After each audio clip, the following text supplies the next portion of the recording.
Raeven O'Neal walked into Browning and Klein as just another intern.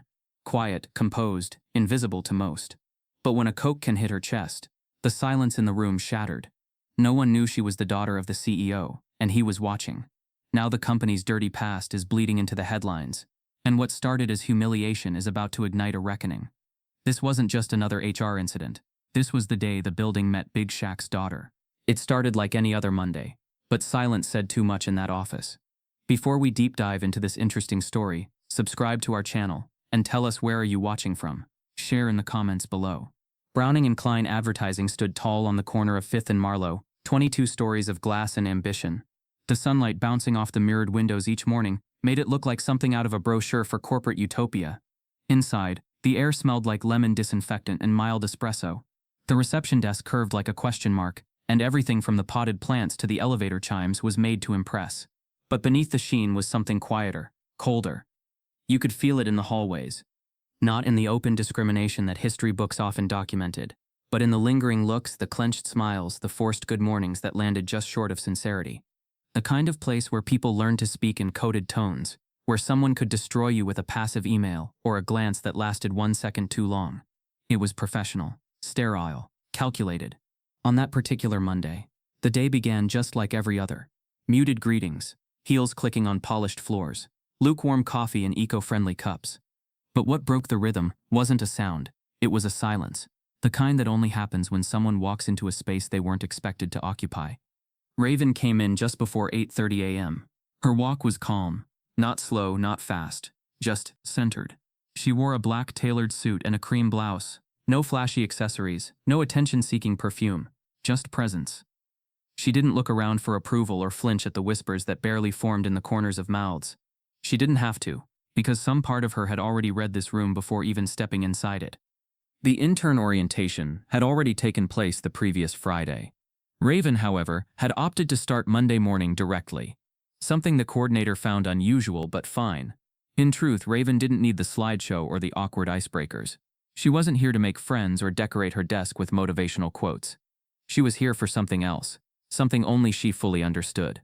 As she passed the glass-walled conference room on the 12th floor, several senior staff turned their heads. Not in admiration, not curiosity. Something else, a flicker of discomfort, like a thermostat had dropped by a few degrees. Most of them didn't recognize her last name, though a couple of faces paused on her ID badge a beat too long. O'Neal. But no one connected the dots yet. Not here, not now. She was just the black intern. Not the new intern. Not the intern with a business degree from Emory. Just the black intern. That label wrapped itself around her the moment she stepped off the elevator.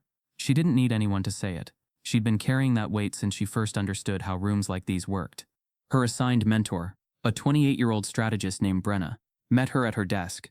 Blonde, efficient, good at her job. She smiled, not warmly, not coldly, just enough to pass HR's expectation for inclusivity. "Welcome, Raeven," she said, holding out a hand like a formality. Raeven shook it, nodding slightly.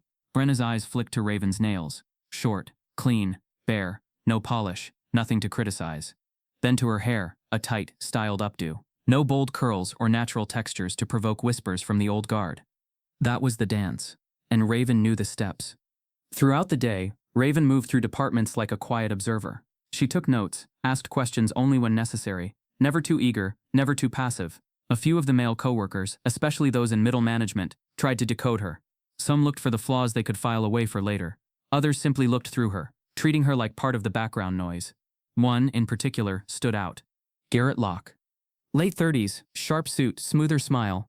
His reputation was built on 3 things: performance metrics, charm when it counted, and an ability to casually undermine people he deemed unfit for the B&K standard. He was known for getting drinks with the partners, sharing cigars at off-site retreats, and holding just enough diversity in his vocabulary to stay safe. His interest in Raeven was immediate, but not in the way people assumed. He didn't flirt, he dissected. Raeven noticed it in his questions, ones no one else asked. "Where are you from?" he said casually, even though her file clearly listed her background. Like originally? Then there was, "Is this your first corporate environment?" And later, "You have a pretty strong look, very bold." She gave short answers. Measured, professional. Garrett didn't push. That wasn't his style. He was smarter than that. He just made sure she felt the observation, the curiosity, that subtle probing that said, "You don't quite fit here, and I'm trying to figure out why." Lunch came and went. Raven sat alone at a corner table in the break room, notebook open, earbuds in, head low. She didn't need the company, she needed the silence. Because underneath her calm exterior, something was burning, not anger, not even defiance, just something waiting, something brewing. Back on the 6th floor, near the design team's open workstations, Raven caught the tail end of a conversation not meant for her ears. A whisper, half laugh, from a junior associate named Mel. Every year they bring in one. Gotta keep the quotas looking good for the brochures. She didn't look up, she just kept walking. It wasn't new, it wasn't original, but it always hit the same, like a slap disguised as a shrug. By late afternoon, Raven had already been looped into 2 meetings, reviewed client pitch materials, and submitted her first performance recap to Brenna. All clean, all precise, nothing excessive, no room for critique. And yet, the tension had already begun to grow. Not because Raven made waves, but because she didn't try to shrink herself to fit into the room. That's what made her dangerous.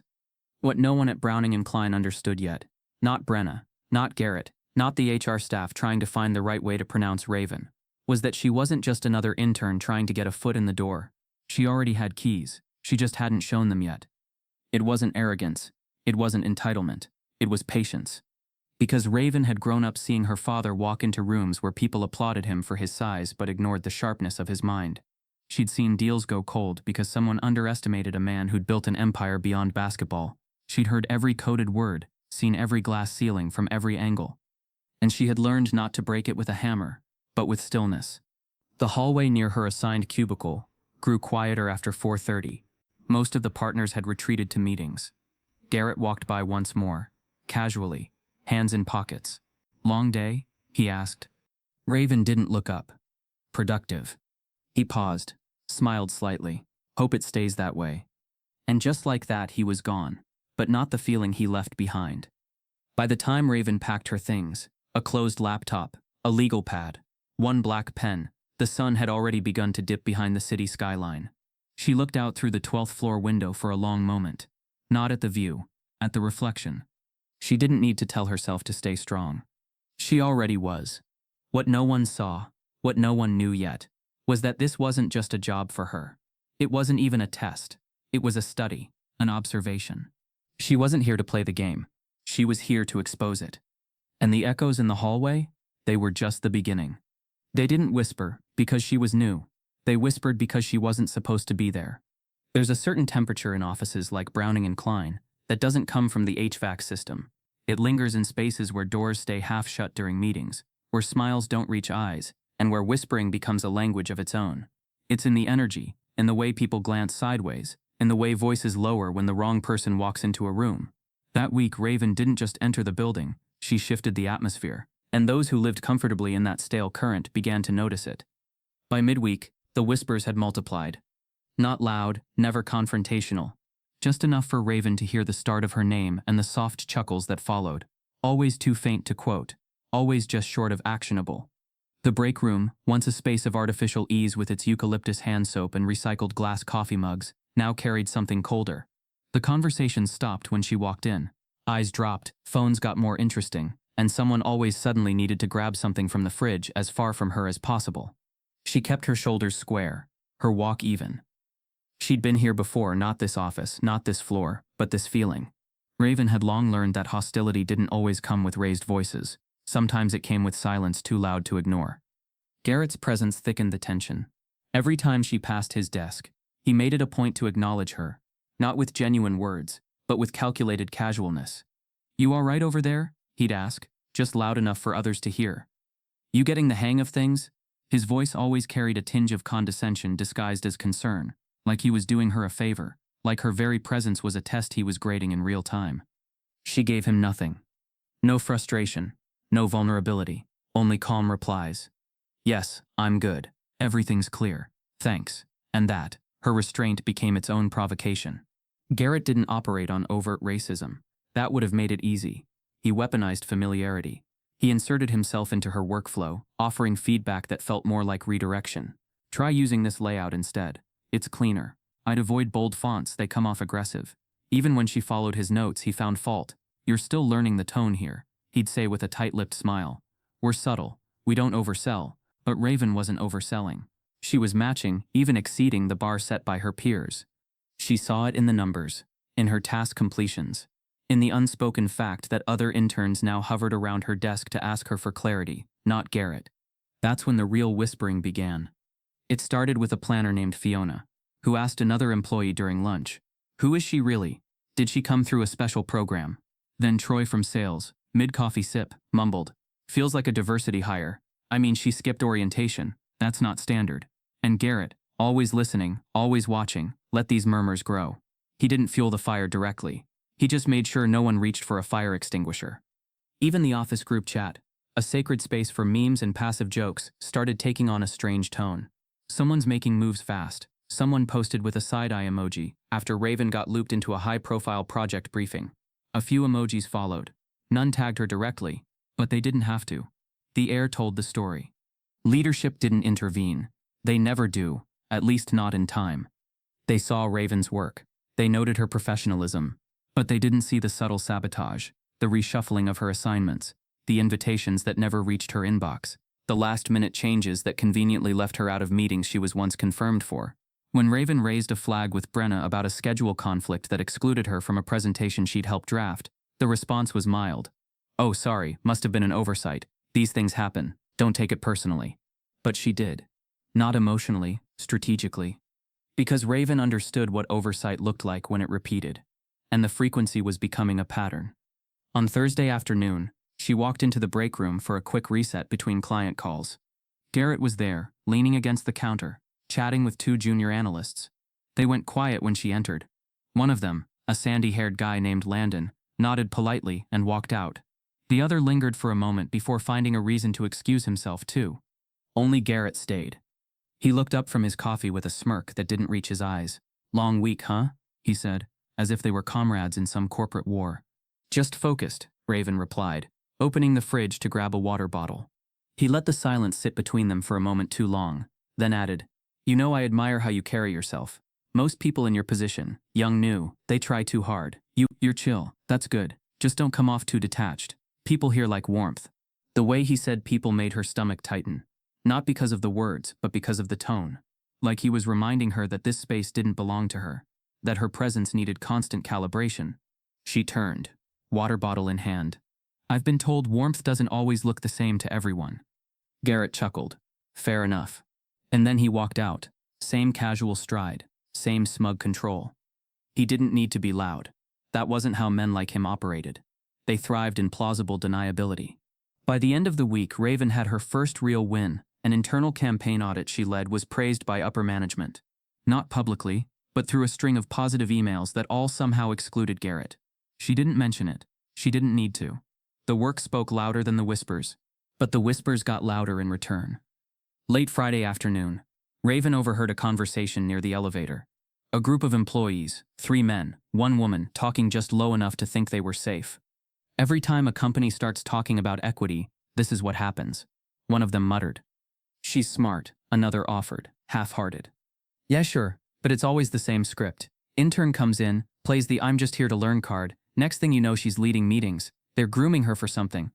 They didn't know she was 5 feet behind them, waiting for the next elevator. When the doors opened, Raeven stepped in without acknowledging them. As the doors closed, she caught one last reflection in the mirrored interior. The face of a woman who refused to shrink. The face of someone who would not be disassembled by whispers. Because she wasn't playing defense, she was collecting data.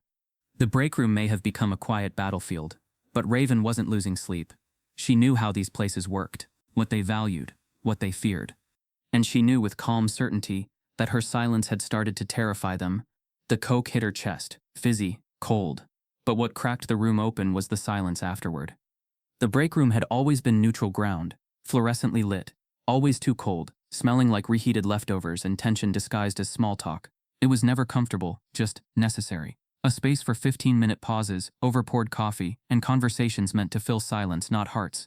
That Friday, just after 11:30 a.m., it was full. Not packed, but alive with the low buzz of conversation. Coworkers leaning against counters, scrolling through phones, sharing stale jokes about upcoming deadlines. Then Raeven walked in. She wasn't looking to make a scene. Just a quick break. Her project submissions were ahead of schedule, and she needed a few minutes of quiet before reviewing client feedback. She opened the fridge, pulled out a small salad and a can of sparkling water she'd brought from home, and turned to find a spot at the corner table. That's when Garrett noticed her. He was already holding court, standing by the coffee machine with two of the junior marketing analysts, Bryce and Camille, both nodding along like background characters in a conversation they didn't entirely want to be part of. Garrett was sipping a can of Coke, leaning slightly to one side, his body language already dismissive. The moment Raeven entered, his eyes narrowed just slightly, like a reflex. He kept talking, but now his words hit a little harder, edged in something sharp. "Thing about new hires is," he said, louder now, "some of them think the internship is just a formality, like they've already made it." Bryce laughed nervously.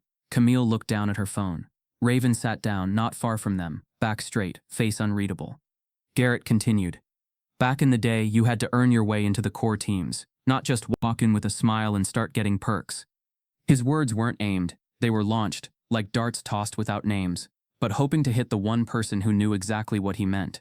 Raeven didn't respond. She opened her salad, took a bite, and began scrolling through her tablet. Her silence wasn't ignorance, it was control, and Garrett hated it. He stepped away from the coffee counter, now standing fully in her line of sight. Still talking, still smiling. "Confidence is good," he said now directly to her.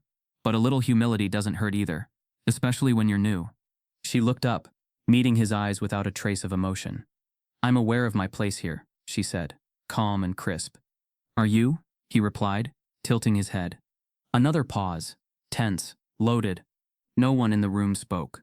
And then, almost casually, almost like a reflex, Garrett lifted the half-full can of Coke in his hand and tossed it toward her. It wasn't fast. It wasn't hurled. It wasn't meant to bruise. But it was deliberate. The can hit Raeven in the upper chest, tipping sideways and spilling its contents onto her blouse and tablet. The cold fizz soaked through the front of her shirt and began dripping onto the floor. The room froze. No gasp, no apology, just silence.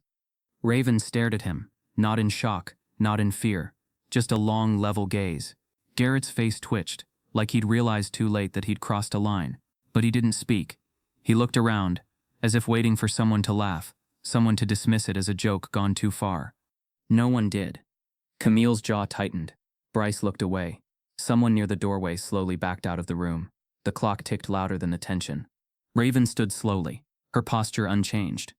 She took a napkin from the counter and wiped her hands first, calm, methodical, then dabbed at her blouse.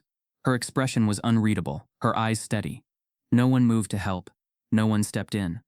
She gathered her tablet, now sticky, the screen flickering faintly. She picked up her salad, now soggy with Coke, and walked to the trash. The silence followed her like a shadow. Garrett finally spoke, but his voice was thin. It was just a... But Raeven had already turned and walked out of the break room. Not a word. Not a look back. Just her footsteps, steady echoing down the hallway. The silence she left behind didn't dissipate. It settled. Thick, heavy, inescapable. Bryce muttered something, "Dude, what the hell?" and walked out. Camille followed. Garrett stood there alone, the Coke can still on the floor, its contents seeping into the tile grout. In offices like Browning and Klein, incidents like that don't explode. They ripple. Surveillance cameras in the break room caught everything. The angle was clear. Raeven's face, Garrett's motion, the slow moment of impact, the unspoken meaning behind it. No raised hands, no shouting. Just a can of Coke, a choice, and a room that chose silence. By mid-afternoon, HR was already circulating internal questions. "Can we talk briefly about the break room this morning? Any idea what led to that? Was it an accident?" But no one had a satisfying answer. Garrett wasn't suspended. Not yet. Policies were still under review. There was a process. There's always a process. But the story was out. Not officially. Not through press or posts. Through text threads. Through whispered conversations between departments. Through the way eyes began following Raeven in the hallways. Not with judgment this time, but with unease. Because they knew. Even if they didn't speak it out loud, they knew what they saw. And she still hadn't said a word. She didn't need to. The silence had already begun doing the work for her. Garrett stayed in his office the rest of the day, door cracked open, pretending to be deep in budget revisions. He waited for someone to come in, to say it wasn't that bad, that Raeven was overreacting, that maybe she misinterpreted the whole thing. But no one came. Leadership avoided the topic. Brenna sent Raeven a vague check-in email. "Hope your day's going all right. Let me know if you need anything. HR offered to schedule a neutral review session. None of it landed. Because what had happened wasn't a misunderstanding. It was a declaration. And for the first time, people were seeing Garrett for who he was. Not the golden boy with client-ready charisma, but the man who had thrown a Coke at a black intern because she didn't know her place. Except, she did. She just didn't accept it. That evening, Raeven left the building without looking at anyone. She moved like someone on a mission, her chin high, her bag slung neatly over her shoulder. She didn't slam doors, didn't file a complaint, didn't rant or protest. She walked with a kind of power that doesn't come from titles. And somewhere in the upper floors of the building, across town in a corner office most employees had never even seen in person, a notification lit up on a secured system. Footage. Incident report. A still frame of Garrett with his arm extended, the can midair, and Raeven standing unshaken. A man watched the footage twice. Then a third time. He didn't flinch, didn't pause, just leaned back in his chair, cracked his knuckles slowly, and said nothing. Because he didn't need to speak. He just needed to arrive. And Big Shaq was on his way. He thought he'd walk away with a smirk, but the elevator had one more floor to go. For a moment, Garrett believed he had won, not in the grand way that heroes do, but in the smug, self-assured smirk of someone who's been protected too many times by systems that look like him and speak his language. He went home that Friday night, shrugged off the whispers, poured himself a drink, and told himself Raeven would disappear quietly, like they always did. Monday morning came, and he walked into Browning and Klein wearing a navy blue suit and that same cocky grin, the kind that men like him inherit. He passed the receptionist with a nod, passed Bryce without acknowledgement, and made his way straight to his glass-walled corner office. No email from HR, no calendar notice of a disciplinary. A weekend had passed. The silence must mean it blew over. What Garrett didn't know was that somewhere above his pay grade, far above, a meeting had been triggered. Not a routine performance huddle or a legal review. A different kind of meeting. A closed-door conversation held not in the building, but across the city, in a quiet executive suite under dim lighting and thick walls. The footage had made it to the top, but this wasn't about security protocols or brand optics. This was personal. That Monday morning, an unfamiliar black SUV pulled up to the underground garage. The guards knew not to ask questions. He stepped out in gray slacks, black pullover, no entourage, just presence, towering and quiet, no press, no fanfare, no memo. Shaquille O'Neal had entered the building. Most employees at Browning and Klein didn't know the name of the parent company's CEO, let alone that it was Big Shaq. The brand kept it quiet on purpose, letting the company maintain its identity while he pulled strings from behind the curtain. His involvement had always been strategic: board appointments, culture investments, progressive hiring structures, never flashy, never loud. Until now. He didn't check in at reception. He didn't need clearance. Everyone he passed on the elevator ride up assumed he was a consultant, maybe a high-level client. No one looked directly at him. Not because they recognized him, but because people here didn't look too long at anyone who didn't match the architecture. He rode in silence. Floor 6. Floor 7. Floor 8. The elevator was headed to 10, executive level, but before it got there, it made a silent stop on 9. He stepped out. No one saw it coming, not even the floor manager, who blinked in disbelief as Shaq walked past without breaking stride. He didn't storm in, didn't demand attention. He simply entered the workspace like he belonged. Because he did. The moment Raeven saw him, her posture changed. Not out of fear, not even surprise, but out of understanding. This wasn't about her father arriving as a symbol of status. He was here as something much heavier, a reckoning.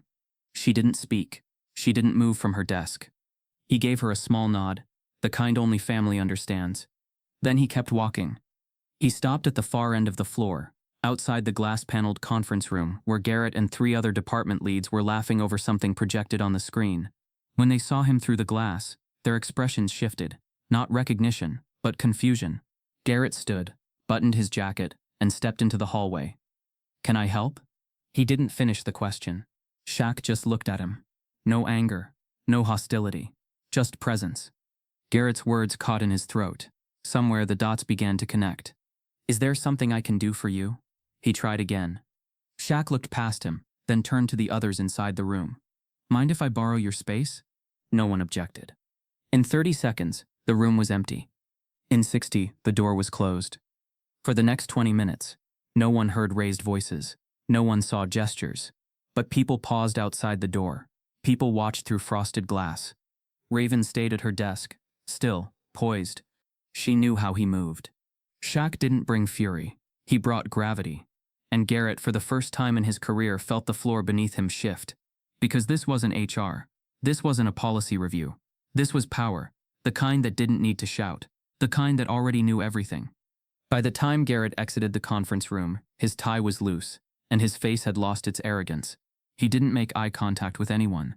He didn't return to his desk. He walked toward the elevator and disappeared. No announcement. No escort. Just exit. Shaq remained in the room for another 10 minutes. No calls. No meetings. Just standing, facing the skyline, hands folded behind his back. A few employees on the floor recognized him now. Not as the basketball legend, not even as a public figure, but as something deeper. They didn't ask for photos. They didn't speak.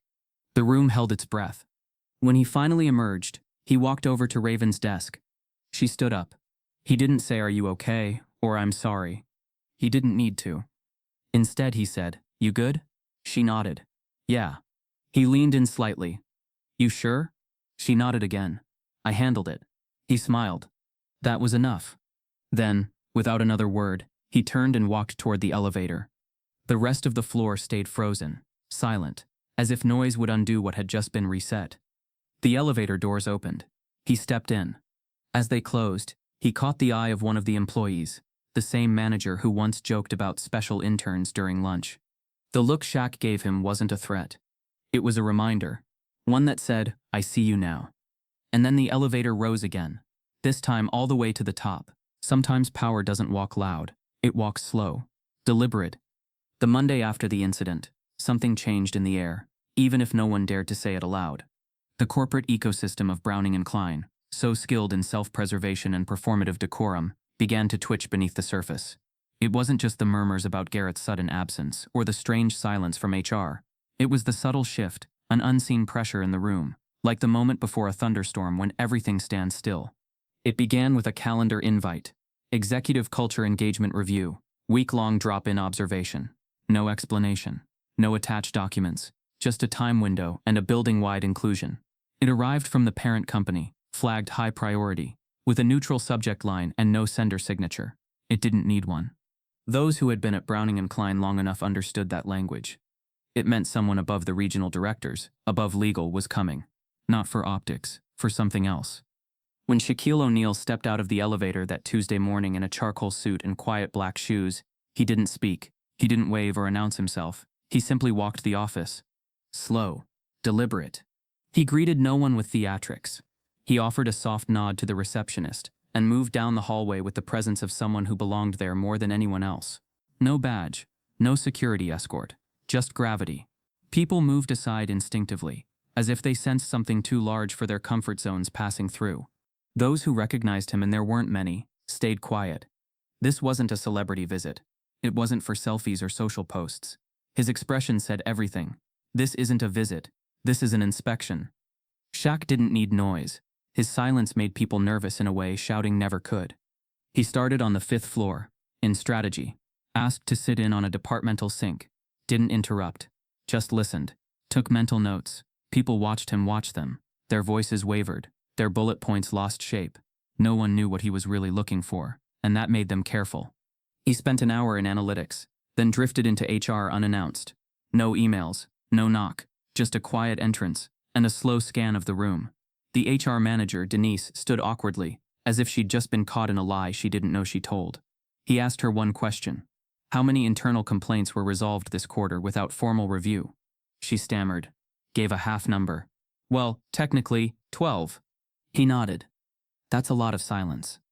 Then he walked out. By mid-afternoon, the building was a hive of whispered guesses. Why is he here? Is this because of Garrett? Is Raeven involved? But Raeven wasn't offering answers. She was quiet, more focused than usual. Her routine hadn't changed. Her walk hadn't slowed. But everyone was watching her now. The same people who had once turned away from her in breakrooms now held elevators for her, offered polite nods, smiled a little too long. Garrett, meanwhile, had not returned, but his voice did through secondhand bravado. Bryce said Garrett had messaged him late Monday, claiming the whole thing was an overreaction, that he'd just been blowing off steam, and that Raeven used it to play some kind of angle. He said HR would back him once the dust settled. that upper management would see he was valuable.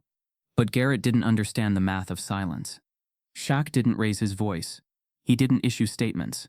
He just kept moving, one floor at a time, sitting in on meetings, reading body language, watching how people interacted when they thought no one important was paying attention.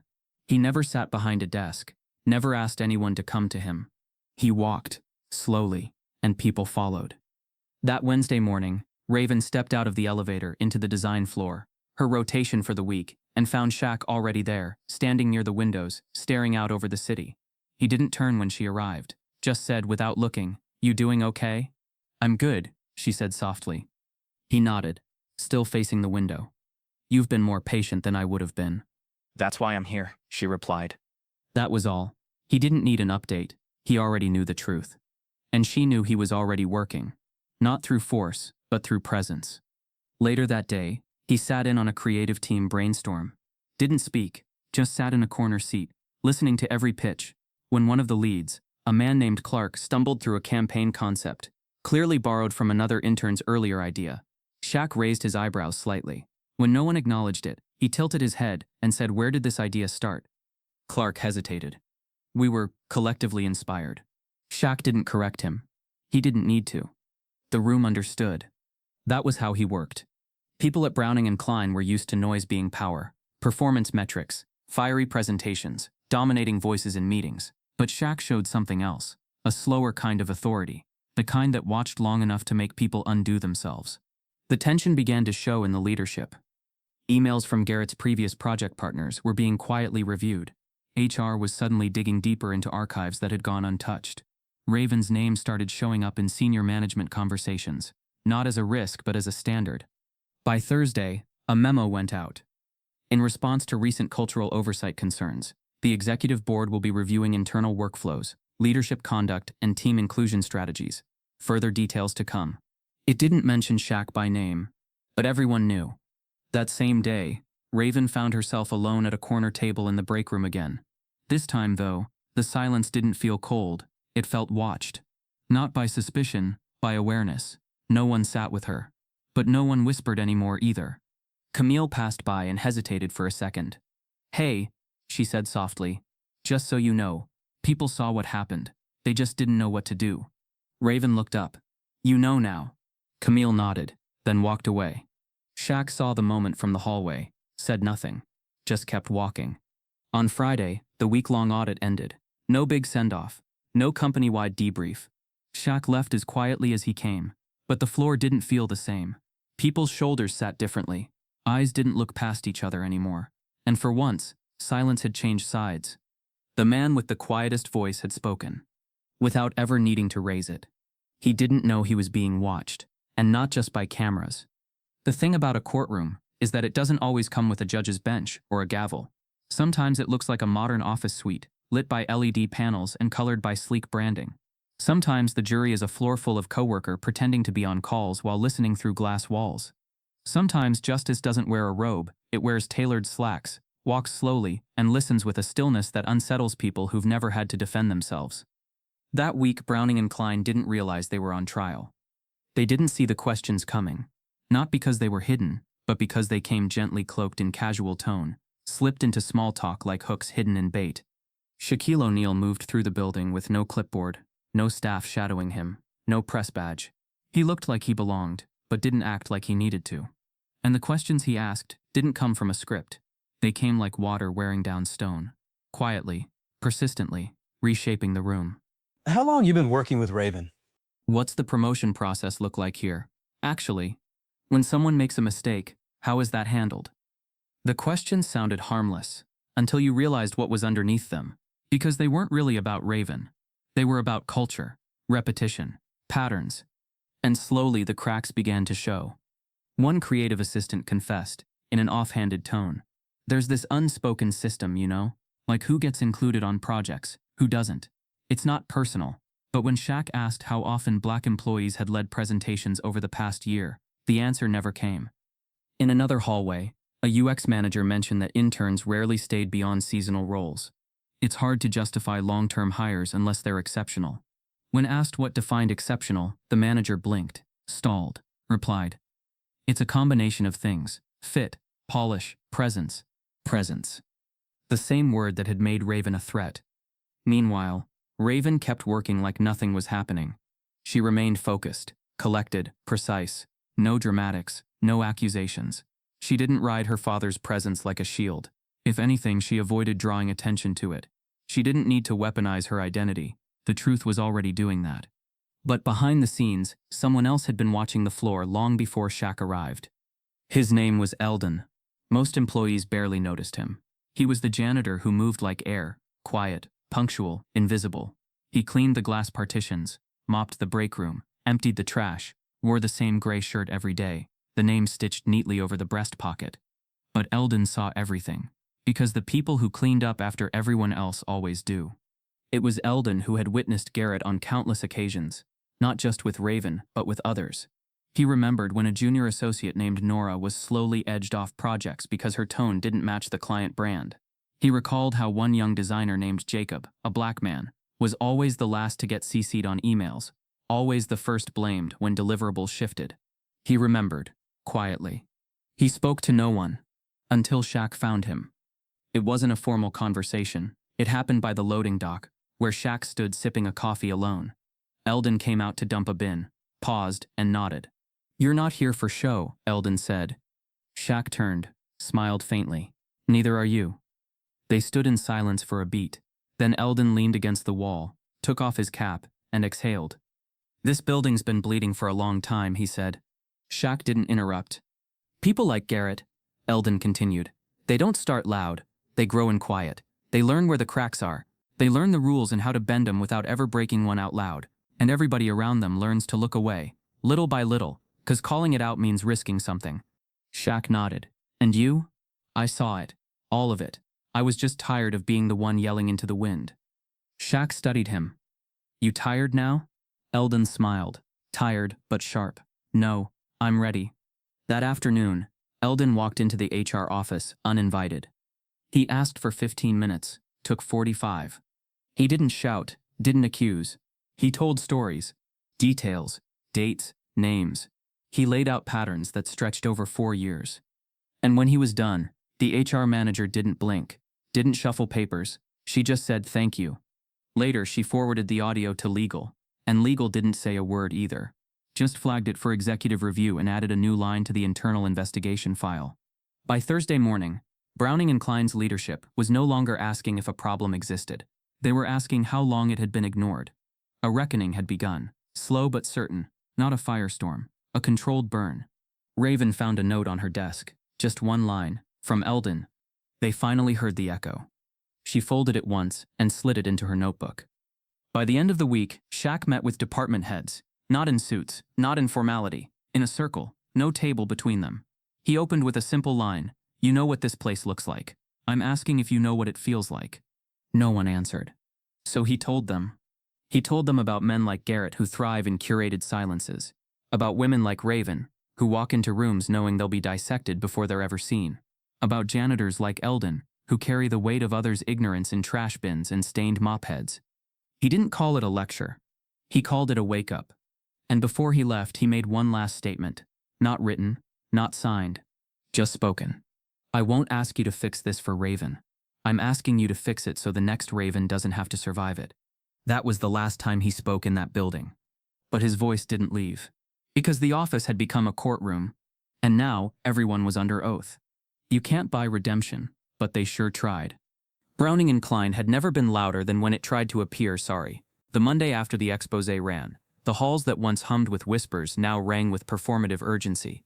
Executives walked faster. Meeting rooms stayed full. The internal communications team pumped out memo after memo filled with words like healing, growth, and realignment. For a company that once prided itself on polish and silence, the noise was almost unbearable. Garrett still hadn't returned, but his name hung in every conversation like a shadow. "Pending further review," HR said. "Taking time to reflect," said a company-wide statement. But no one was fooled. His absence was damage control, dressed as diplomacy. And in that absence, the leadership panicked. By Tuesday, an apology letter surfaced on the company's LinkedIn page, generic, unsigned, packed with corporate remorse. "We are committed to building a culture where all voices are valued. We recognize the harm caused and are taking immediate steps toward accountability." A slick video followed, A montage of smiling employees from every background imaginable, voiceover by an actor talking about unity, respect, and belonging. But outside the building, the response was ice cold. Comments flooded in. So where was all this 2 weeks ago? It's not an apology if you had to get caught first. Culture isn't built with stock footage. Inside, the tension thickened. Emails from leadership begged departments to rally around this moment of change. A diversity and inclusion consultant was flown in. There was a slide deck, a new initiative, a company-wide virtual town hall. Everyone was expected to attend. Raeven sat in the second row, arms folded. The head of PR introduced the consultant, a sharp-dressed man named Daniel, who began with a polished voice and easy charm. "We're not here to blame," he said. "We're here to learn, to evolve." The buzzwords came fast: unconscious bias, equity alignment, historical sensitivity. Charts showed gaps in hiring. A few testimonials from brave employees were read aloud. But something was missing. The air felt hollow, because everyone knew who wasn't speaking. Raeven hadn't said a word since the article dropped. She hadn't commented, posted, or participated in any of the healing exercises. And that silence? It was thunder. Because Raeven understood what the leadership didn't. Apologies are worthless when they come wrapped in branding. The real shift came not in a memo, but in a meeting held 3 floors above. Shaq had requested time with the board, not as a guest, not as a concerned father, but as the CEO, the man who signed off on the checks, the culture, the very foundation the company stood on. He entered the boardroom without a file, without a lawyer, without a printed agenda. He just walked in and stood at the head of the table, looking every man and woman in the eye. He spoke with measured weight. "You can't fix this with a video," he began. "You can't undo patterns with a LinkedIn post and a panel discussion. You can't call it change if all the same people stay in power." A few of the board members shifted uncomfortably.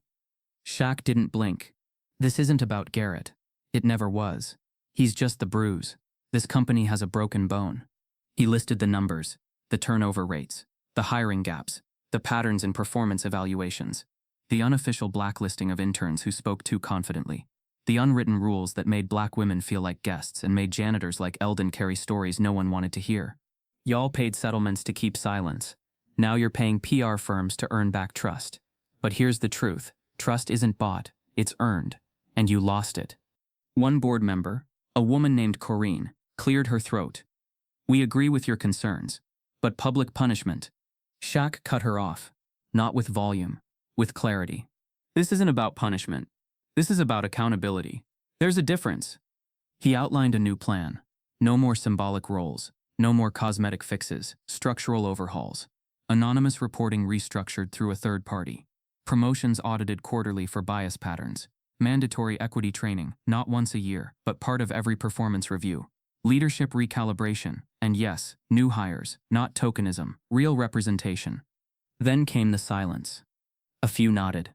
Some didn't. One man, a longtime partner named Victor, pushed back. "We've built this company on results," Victor said. "We can't throw it all away to appease the public." Shaq leaned forward. "You didn't build it. You benefited from it. And we're not throwing it away. We're cleaning it up." When the meeting ended, the vote wasn't unanimous. But it was enough. Shaq walked out without shaking hands. Meanwhile, downstairs, Raeven received an email. "We'd love to include your voice in the company's upcoming cultural initiative video." She deleted it. No reply. Because Raeven understood, when people have tried to erase your story, they don't get to profit from your voice later. The apologies kept coming in quieter forms. Notes on her desk. "We see you.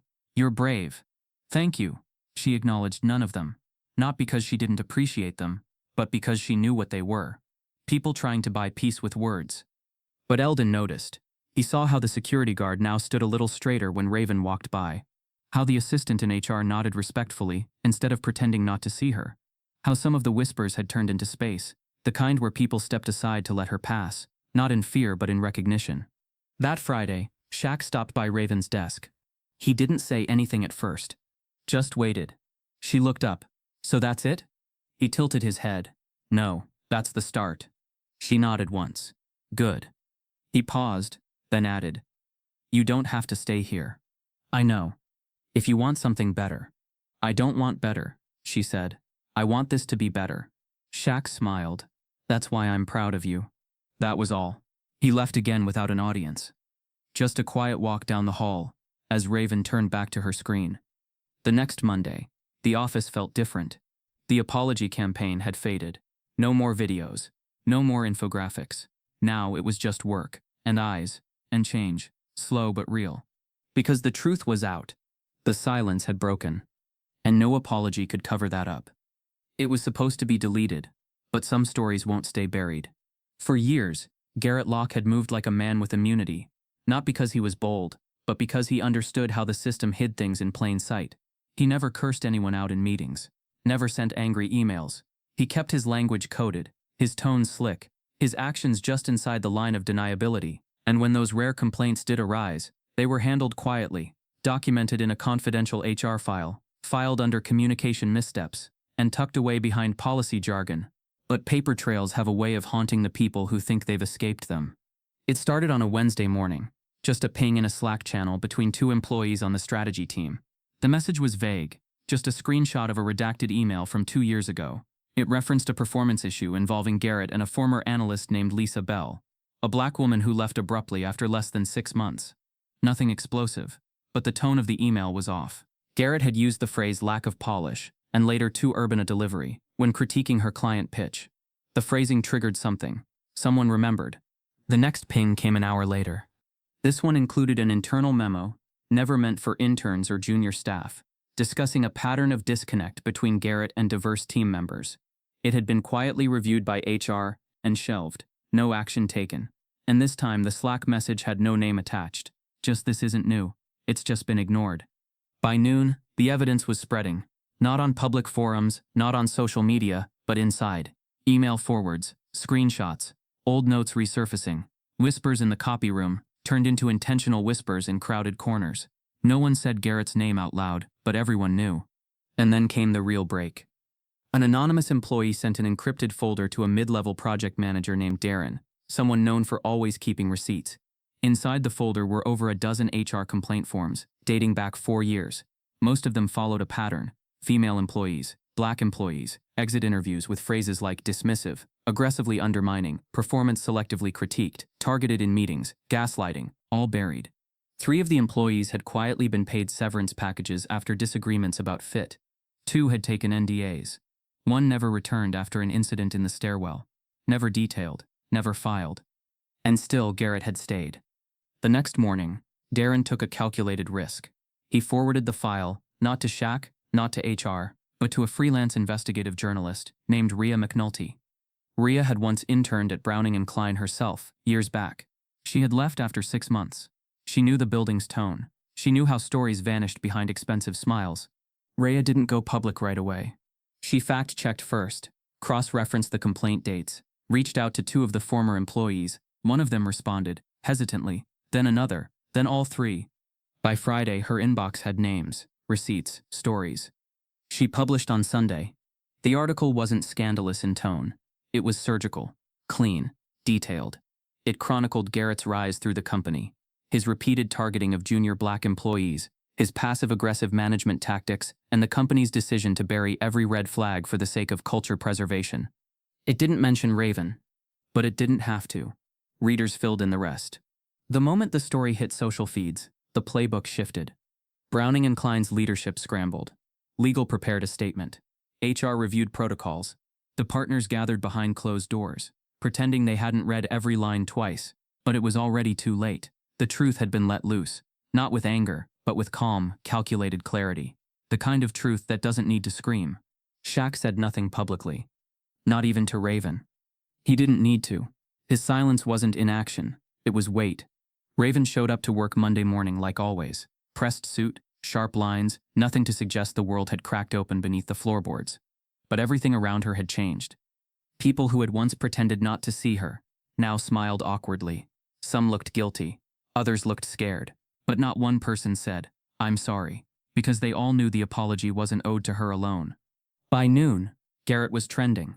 A viral tweet from a former B&K freelancer read, "I don't know who needs to hear this, but if your company protects a man who throws a Coke at a black intern and has a file like that, your inclusive culture is just wallpaper." 50,000 likes in 3 hours. By Tuesday, another former intern came forward, anonymously, and shared that Garrett had once told her to tone down the neckroll energy. She'd reported it, HR had told her. We understand Garrett's tone can be hard to read. Maybe a direct conversation would help. She quit 2 weeks later. The company's public response came Wednesday morning. We are aware of the concerning report and are conducting an independent investigation into historical misconduct. We take allegations seriously and are committed to fostering a safe and equitable environment. It was too neat. Too late. Inside the building, no one believed the line about surprise. Everyone knew this wasn't a revelation. It was an eruption. The volcano had been rumbling for years. Raeven had just been the spark that made people pay attention. That day, Eldon passed her in the hall and gave her a small nod. They're watching now, he said softly. Raeven replied, good. But still, she never mentioned her father. Even after the article, the storm, the silence-breaking Raeven never used the connection to defend herself. Because this wasn't about exposure, it was about accountability. In a meeting with creative strategy, one executive tried to shift the topic. Let's focus on rebuilding and move forward. Raeven raised her eyes, calm but clear. Rebuilding can't happen unless you admit what you built first. The room went silent. She didn't fill it. Garrett still hadn't returned. Rumors swirled. He was lawyered up. He was threatening defamation claims. He was waiting for things to cool down. But no one expected a comeback. Not anymore.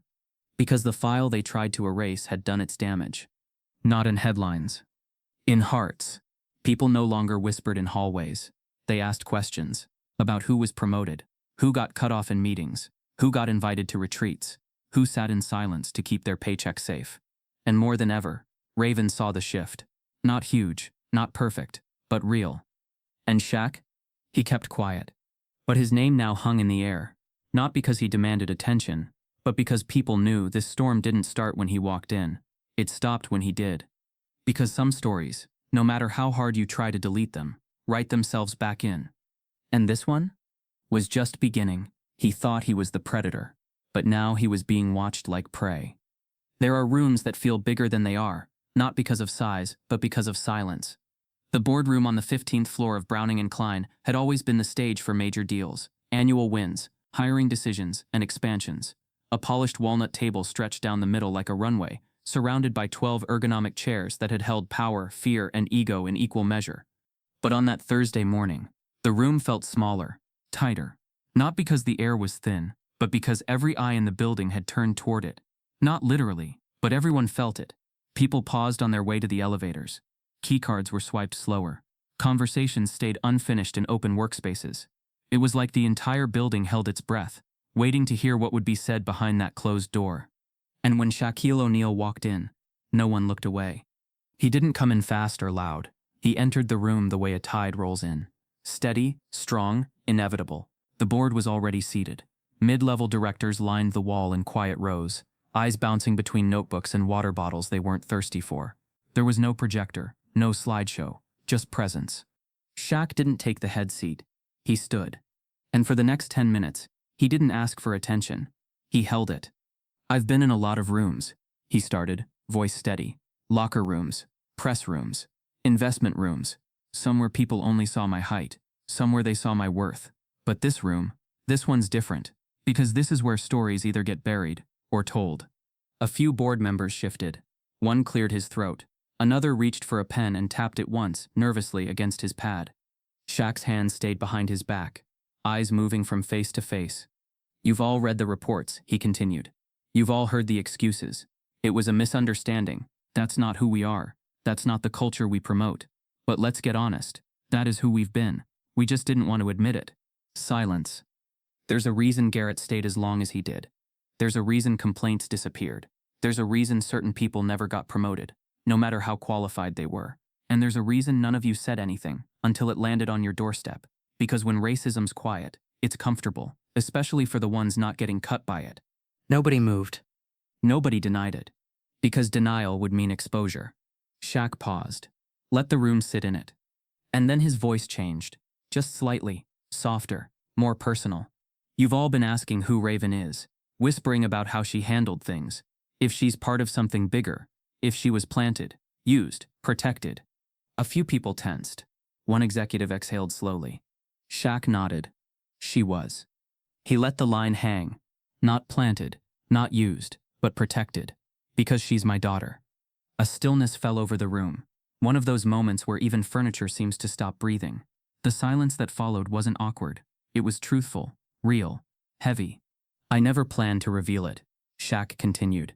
Not because I was hiding her, but because she didn't need me to speak for her. She didn't need to ride my name. Raeven walked in here fully prepared to let her work do the talking.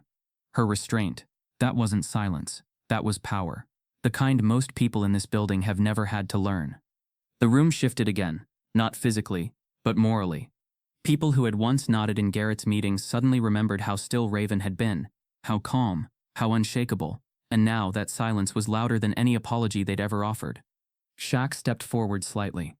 I watched as a man threw a Coke at my daughter, not with force but with intent. He didn't hit her hard. He hit her small. That's what racism looks like in 2025. Not fists, not slurs, but humiliation dressed as jokes, bias disguised as banter, isolation wrapped in etiquette. He looked directly at one of the board members, the same one who had once argued that Raeven's promotion would look like favoritism. I let Raeven handle it her way, not because I didn't want to act, but because I wanted you all to see what happens when a woman walks through your fire and doesn't flinch. You don't get to measure her worth by how loud she is. You measure it by how many times she was dismissed and still showed up.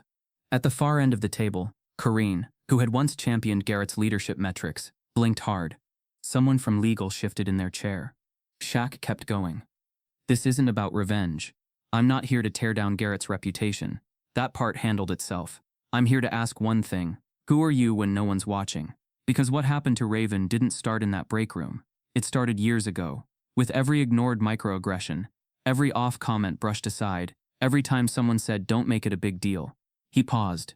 Every single time one of you stayed silent, Garrett got louder. There it was, the mirror. And everyone was forced to look in it. I'm not asking for heads to roll. I'm asking for reflection to become action. I'm asking you to stop counting how many diversity hires you make and start asking why they don't stay. I'm asking you to stop celebrating every black intern like they're a breakthrough and start treating them like they belong from day one. Then one final truth. I'm stepping back as CEO at the end of this quarter. The announcement landed like thunder. Murmurs rippled through the room. Shaq held up a hand. I'm not leaving because I'm tired. I'm leaving because the next person in this seat won't just be a figurehead. They'll be a force, someone who walks in with values already rooted, not polished for the press. I'll help select them. I'll ensure continuity. But my season here is closing. And when I walk out, I want to leave behind more than just statements. I want to leave a system that can't go silent again. The room didn't clap. It didn't need to. Shaq turned toward the glass doors. Before stepping out, he looked back once. I didn't raise Raeven to fight for a seat at your table. I raised her to build better tables. Ones where no one gets thrown crumbs, and ones where no one ever has to flinch when they walk into a break room. And with that, he left. No cameras. No reporters. No victory lap. Just a quiet departure that shook the walls. Downstairs, Raeven sat at her desk. Her inbox had already begun to fill. Messages, questions, interviews. She didn't open any of them. She didn't need to. Because the boardroom had heard her. Even if she never said a word. Sometimes the door doesn't slam. Sometimes it just stays closed behind you. It happened on a Wednesday, just after lunch. No internal memo. No HR announcement. No email thread titled staff update. Just an empty office. A blank nameplate. And a silence so dense it filled every corridor Garrett Locke used to walk like a stage. The resignation wasn't handwritten, and it wasn't heartfelt. It came through a tightly worded legal draft, crisp, cold, and mechanical, submitted to HR via legal counsel, signed under voluntary separation, and buried in the system under the phrase terms mutually agreed upon. But everyone knew what it really was, a quiet exit crafted to save face. There was no farewell gathering in the break room, no awkward cupcakes, no passing around of a memory card filled with contact info no one would use. Garrett didn't even pack his own desk. Someone from legal collected his framed certificates and desk clock in a cardboard box and handed it to a third-party courier. By the time the ninth-floor employees returned from their lunch runs, he was already gone.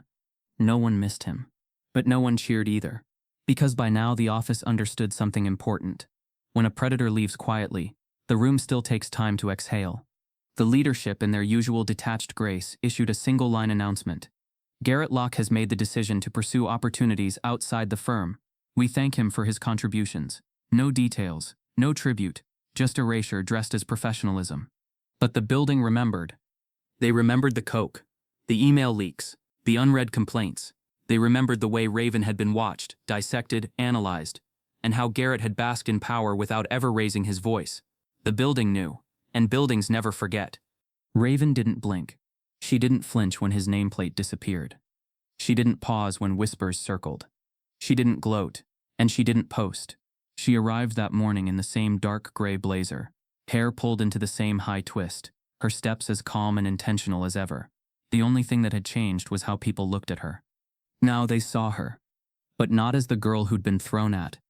They saw her as the woman who didn't move when the whole system tried to unseat her.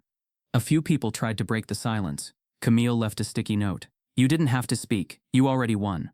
Someone in strategy sent a flower arrangement. The card read, "For everything you carried." Raeven thanked no one for these things, not out of coldness but because she knew this wasn't about her. It was about something larger. Still, the ripples continued. Later that week, Shaq returned to the building unannounced, as always. This time not to observe or question. He came with an offer. The two of them sat in a quiet conference room, sunlight streaking across the polished table. No laptops, no distractions. "I've been thinking," he said, voice low, "about what happens next. Not for the company, for you." Raeven looked up. "I'm building a new leadership pipeline outside this place. A think tank. Executive development. People who don't just know how to run systems but how to fix broken ones. I want you in it." Her eyes didn't widen. Her shoulders didn't shift. But the weight of the moment landed. She didn't answer immediately. She took her time. "I didn't come here to climb," she said. "I came here to see." Shaq nodded. "And what did you see?" "That truth doesn't need a microphone. It just needs to outlast the lie." He smiled. "Bro, you sure you're not already ready for the top?" She tilted her head. "Maybe, but not this way." And with that, she declined. Not out of rebellion. Not out of bitterness. She declined because she knew this wasn't the moment to step up. It was the moment to step forward. On her own path. In her own rhythm. Later that day, someone leaked a clip of Raeven walking down the hallway, post-resignation, post-chaos, calm, unbothered, unreadable. The clip went viral within hours. Captioned, "This is what power looks like when it doesn't need to shout." The internet did what it does. It framed her. Some called her a hero, others a mystery. Hashtags bloomed. A think piece landed on a major magazine titled, "Grace Isn't Weakness, The Raeven O'Neal Effect." Still, she said nothing. When a junior intern tried to ask her what it felt like to win, Raeven just smiled faintly. "It doesn't feel like anything," she said. "It just is." Shaq didn't press her to change her mind. He knew. Some legacies are built louder. Others walk quiet and leave deeper prints. By month's end, Browning and Klein had reshuffled leadership, rewritten internal codes, and launched a truth-first internal review council, one not managed by HR, but by employees themselves. Eldon, the janitor whose voice had once echoed in solitude, was offered a seat on that panel. He accepted, and his first recommendation was simple. Start by listening to the people you never let finish their sentences. No one disagreed. Garrett's name faded. Raeven's name rose. But she wasn't chasing it. She was already ahead. Because sometimes justice doesn't roar.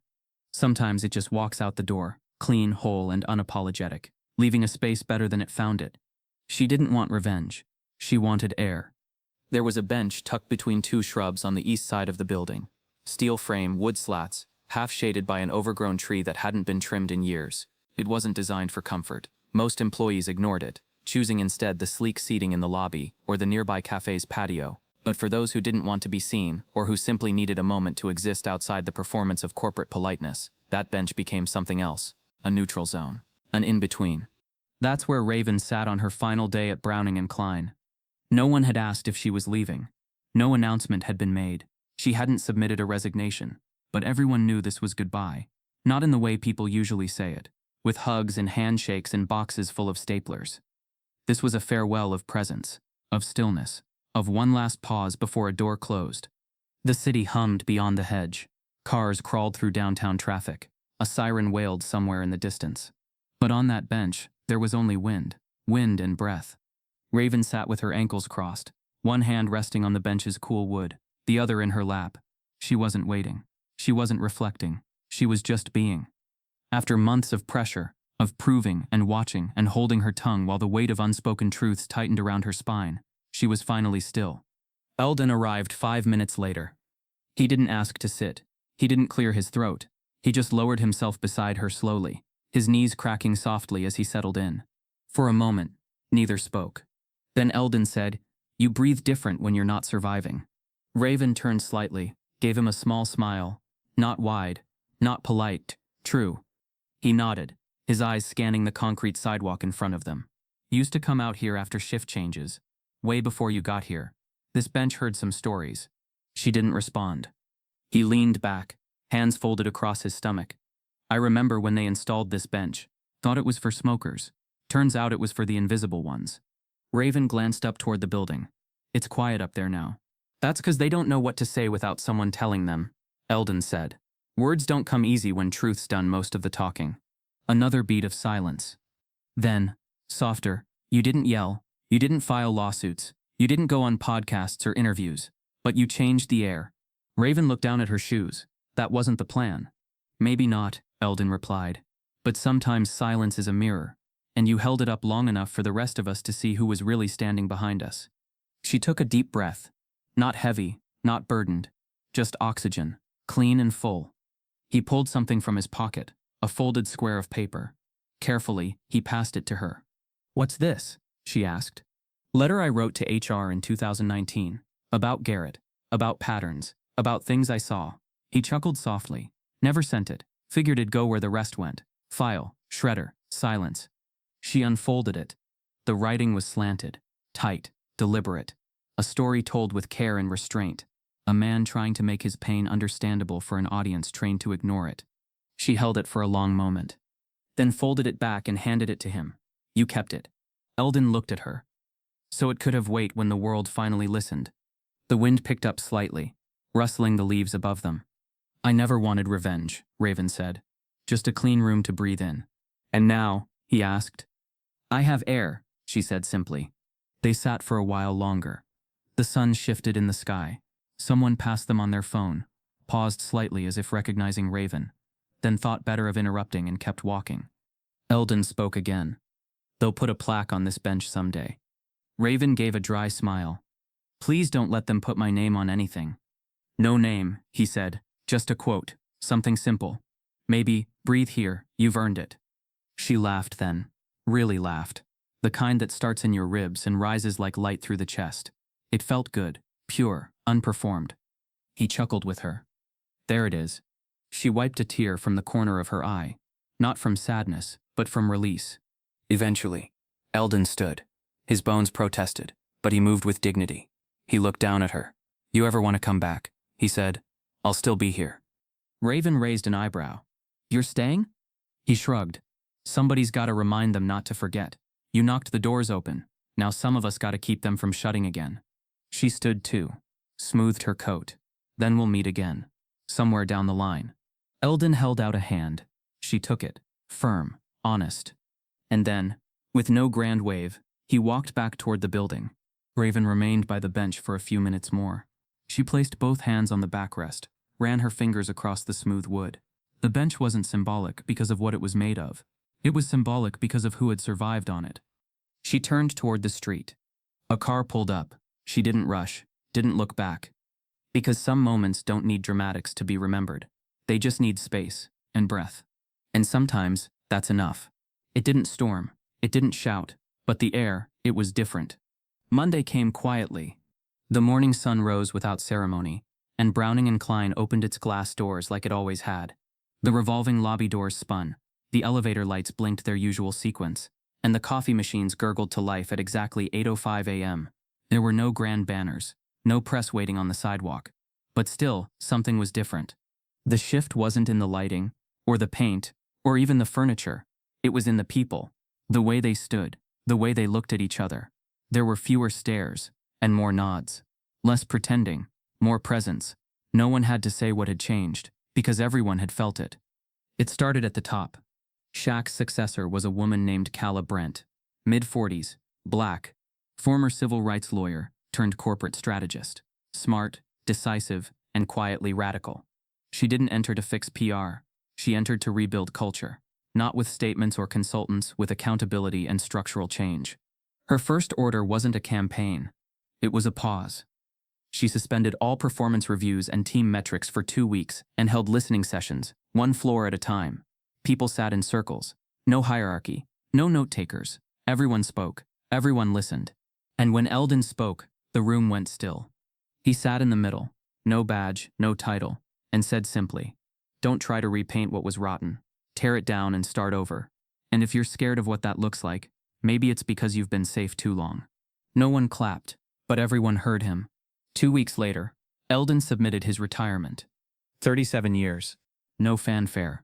Just a folded note left in the break room. "I'm leaving this place better than I found it.